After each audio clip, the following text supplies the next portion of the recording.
In 2022, a construction crew in Romania tore down an old hospital only to uncover a hidden basement with 13 tiny cages. Inside each one was a single, perfectly preserved white rose. But when the team touched one, the police sealed off the entire block. Workers at the abandoned St. Vincent's hospital were demolishing its foundation when their excavator hit a hollow chamber.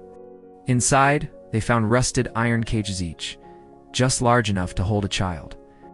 Strangely, every cage held a fresh white rose, petals untouched by decay. When a worker reached for one, it crumbled to dust in his hands. Seconds later, the remaining roses withered simultaneously.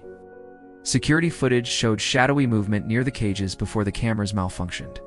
Forensics arrived, but their equipment detected no fingerprints. No DNA, just an icy draft coming from a bricked-off tunnel behind the cages. Why were these roses still fresh after decades? And what tohu was kept in those cages? Police brought in historians who uncovered that St. Vincent's wasn't just a hospital. It was a front for a 1940s occult experiment. Records described a secret Nazi-affiliated group studying eternal purity by trapping children in perpetual innocence.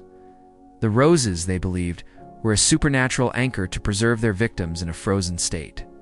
When investigators entered the tunnel, they found a hidden laboratory. Vials of black liquid lined the shelves. Then a journal described a ritual involving 13 souls bound by white petals.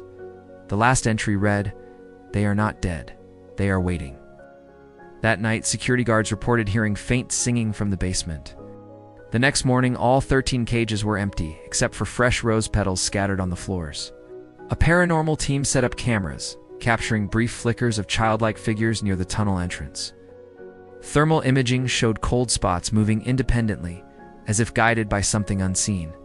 The most disturbing discovery? A list of names 13 children who had gone missing from local orphanages in 1946. None were ever reported found. Before authorities could investigate further, a fire mysteriously engulfed the basement. Strangely, the flames left no damage to the cages or tunnels. Only the roses burned, their ashes forming a single phrase on the floor in German. "We're sinned no higher. We are still here." Since then, locals claim that on foggy nights, they see pale children near the hospital ruins holding a white rose. And if you listen closely, the wind carries the sound of a lullaby in a language no one recognizes.